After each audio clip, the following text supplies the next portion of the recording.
Estaba a punto de casarme, pero la expareja de mi prometido tenía una verdad oscura que contarme.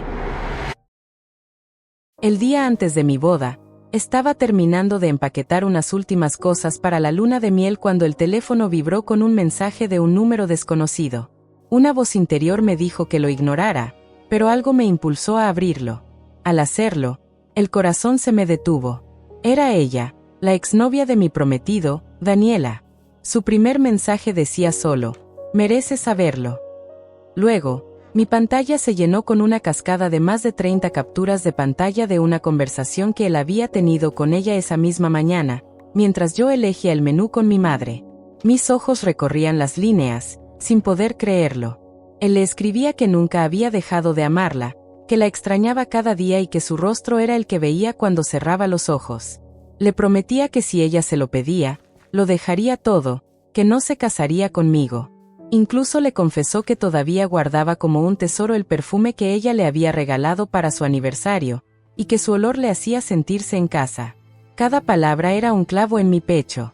Me quedé sentada en el suelo de mi habitación, mirando la pantalla brillante con el corazón destrozado. En una de las conversaciones, él le soltó: "Con ella todo es cómodo y está bien, pero contigo fue real, fue fuego". En otra, le suplicaba: "Si me dices que aún me amas, paro todo esto ahora mismo, te lo juro. Solo dime la palabra".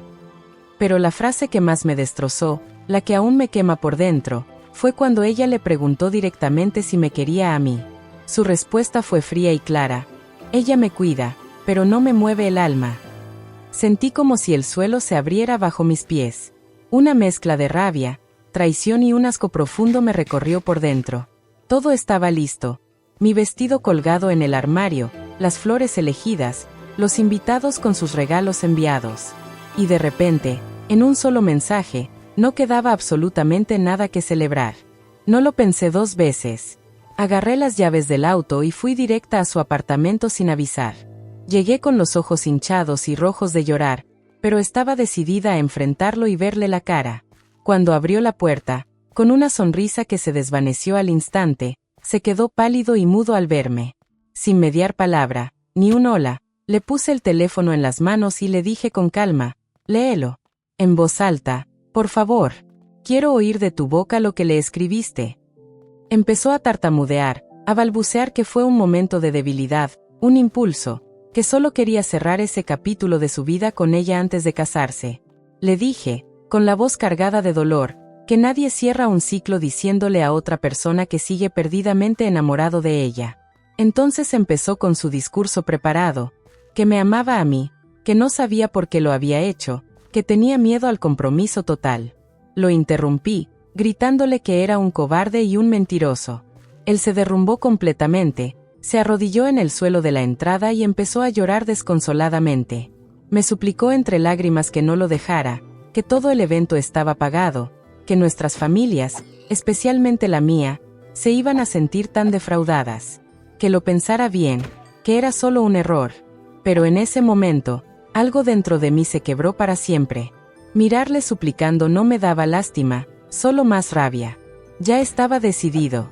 Llamé a mi mamá desde el auto y, con la voz quebrada y temblorosa, le conté toda la cruda verdad. Ella, mi roca, llegó a mi lado en minutos y entre las dos empezamos la dolorosa tarea de cancelar todo. El salón, la comida, la música, el pastel. No tuve fuerzas para dar explicaciones detalladas a cada invitado, así que envié un mensaje corto y vago a nuestro grupo de WhatsApp diciendo que la boda no se realizaría por motivos personales profundamente dolorosos. Mientras yo intentaba recomponer mis pedazos, él no paraba de llamar y mandar audios suplicantes, prometiendo cambiar, diciendo que era el mayor error de su vida. No contesté ni uno. Solo guardé el teléfono en un cajón. Esa misma noche, Daniela, la exnovia, volvió a escribirme. Me contó con más detalle que él había insistido durante semanas en verla una última vez antes de la boda, para despedirse bien, y que ella, al principio, no pensaba decirme nada, creyendo que era solo un capricho. Pero que después de leer todas sus promesas vacías y románticas, sintió que no podía ser cómplice de esa mentira. Le respondí con un simple gracias. No sentía odio hacia ella, pero tampoco una gran gratitud. solo una tristeza seca y pesada, de esas que ya no producen lágrimas, solo un vacío inmenso.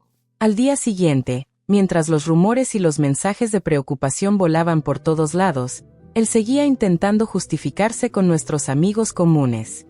Le dijo a Miguel, un amigo de ambos, que sí, que la amaba a ella, a Daniela, pero que se casaba conmigo porque yo era la opción estable, la sensata. Jamás en mi vida había escuchado algo tan miserable y triste. Supe entonces que todo se había acabado para siempre en el momento en que entendí que estuve a punto de unir mi vida a la de un hombre que, en realidad, todavía vivía anclado en su pasado, viéndome a mí solo como un refugio seguro, no como un amor verdadero. Y ahora, varias semanas después, mientras empaco mis cosas en cajas para mudarme de nuestro piso, me pregunto cómo voy a empezar de nuevo después de que el suelo de mi vida se hundiera así. Las fotos, los recuerdos, todo va a una caja etiquetada como error.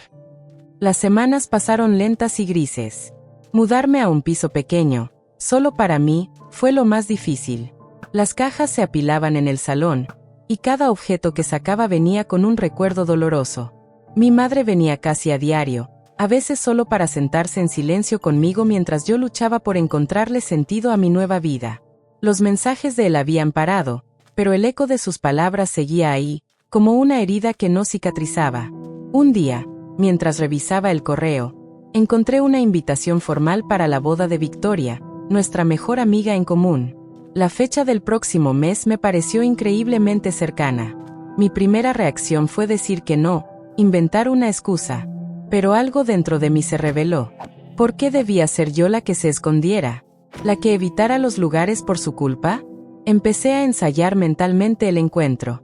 Me veía fuerte, indiferente, con una sonrisa tranquila que demostrara que había superado todo. Pero en la quietud de la noche, las dudas me atormentaban. ¿Y si al verlo, el dolor volvía con la misma fuerza? ¿Y si no podía evitar que mis manos temblaran? 2 semanas antes de la boda, Victoria vino a verme. No quiero presionarte, me dijo, pero necesito saber si vas a ir.